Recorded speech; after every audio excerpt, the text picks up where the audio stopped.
Come va? E bentornati sul mio canale. Come sempre, prima di iniziare il video vi ricordo di iscrivervi qui sotto al mio canale di YouTube, di attivare anche la campanellina, così sarete sempre aggiornati su tutte le prossime novità. E mi raccomando, iscrivetevi al canale perché so che tantissimi di voi guardano i miei video ma non sono nemmeno iscritti. Così facendo però non è che aiutate molto il mio canale, quindi è importantissimo iscriversi perché così facendo a voi costa poco, però il mio canale può crescere un pochino. Quindi, adesso che vi siete iscritti, possiamo partire con il primo argomento. Ogni giorno tantissime persone mi scrivono sotto i video facendomi tantissime domande, tantissime. Ma ce n'è una in particolare che mi scrivete sempre, adesso vediamo qual è.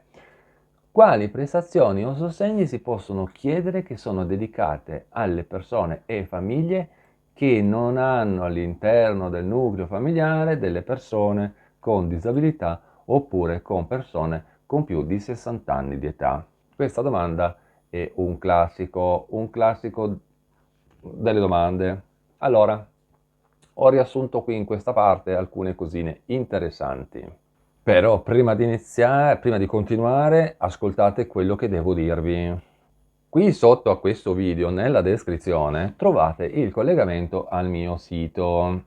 Tramite il mio sito potete avere la possibilità di mettervi in contatto con me. Una nuova opzione che ho aggiunto. Oppure c'è la possibilità di avere una casella PEC, posta elettronica certificata, gratuita, oppure anche la possibilità di acquistare le maglie ufficiali che ho utilizzato all'interno dei miei video. Però vi dico questo, fate attenzione perché di maglie ufficiali ce n'è solo una per tipo, perché ovviamente una ne uso, e quindi vanno a ruba. Mi raccomando, se non volete farvele scappare, andate a fare un giro sul mio sito. Se non siete in grado, se non riuscite a collegarvi tramite qui sotto la info box, potete andare nella pagina principale del mio canale di YouTube, sotto il mio nome c'è un collegamento, cliccate lì e andate direttamente sul mio sito. Bene, adesso vediamo quali prestazioni sono disponibili. Allora, intanto partiamo dal supporto formazione lavoro, detto anche SFL, un'indennità di 500 euro pagata alle persone e famiglie, quindi anche nuclei familiari, composta da occupabili e spetta a ogni persona a condizione che ciascuno partecipi a dei progetti di formazione, riqualificazione, qualificazione professionale, orientamento, accompagnamento al lavoro e politiche attive del lavoro. Okay? Poi abbiamo l'assegno unico riservato alle persone e famiglie che hanno dei figli.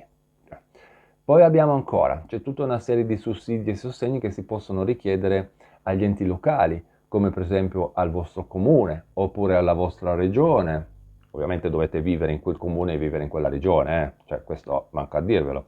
Come per esempio qualche tempo fa per chi vive in Sardegna c'era il REIS, oppure il reddito di inclusione sociale per la regione Puglia. E quindi, come vi dico sempre all'interno dei video, andate a fare un giro sui siti internet del vostro comune o della vostra regione, perché anche loro hanno qualcosa, non ne parlano mai, muti, zitti e muti, però ce li hanno. Poi c'è tutta una serie di prestazioni per il nucleo familiare, poi c'è tutta una serie di prestazioni per i disoccupati e infine c'è un elenco di servizi per richiedere sussidi per persone a basso reddito, come per esempio l'assegno sociale, l'assegno temporaneo, quello familiare, di solidarietà, oppure la carta acquisti, per dirne un'altra, eccetera, eccetera. Se vi interessa qualcosa, scrivetemelo qui sotto nei commenti, che magari approfondiamo un pochino l'argomento e ne parliamo meglio in un altro video, però dovete scrivermelo e non scrivetemi solo sì mi interessa, perché solo sì mi interessa, io ci capisco poco su cosa vi interessa. Sì mi interessa questo, sì mi interessa quell'altro, mi raccomando. Cambiamo argomento e parliamo di un'altra questione. Per i lavoratori privati e pubblici è disponibile un nuovo servizio sull'app IO per le comunicazioni relative ai certificati di malattia e alle visite mediche di controllo. Come funziona questo servizio? È semplicissimo, niente di più facile. Al momento della ricezione di un certificato telematico di malattia, ai lavoratori che ovviamente hanno registrato i propri contatti sul sito internet che si chiama MyINPS, viene inviata una comunicazione che conferma la ricezione del certificato con l'invito ad accedere al servizio che si chiama consultazione dei certificati di malattia telematici per verificare la correttezza dei propri dati. Ma la cosa bella è che inoltre, nel caso in cui sia stata effettuata una visita medica di controllo, ai lavoratori viene inviata una comunicazione dell'avvenuta visita con l'invito ad accedere allo sportello del cittadino per le visite mediche di controllo, per la consultazione dell'esito. E poi dovete sapere che le comunicazioni rimangono visibili nell'area riservata MyINPS per la bellezza di 60 giorni. Se volete maggiori informazioni in dettaglio su questo argomento, basta che cercate su internet il messaggio numero 3337 del 9 di ottobre 2024. Cambiamo argomento e parliamo di un'altra questione. Parliamo brevemente di un messaggio del 2023. Voi pensate quanto sono andato indietro per tenervi aggiornati? E questo messaggio è il numero 3801 dell'INPS, ovviamente. Sì, come vi ho detto non è proprio fresca questa cosa, però serve per rinfrescarvi un pochino la memoria.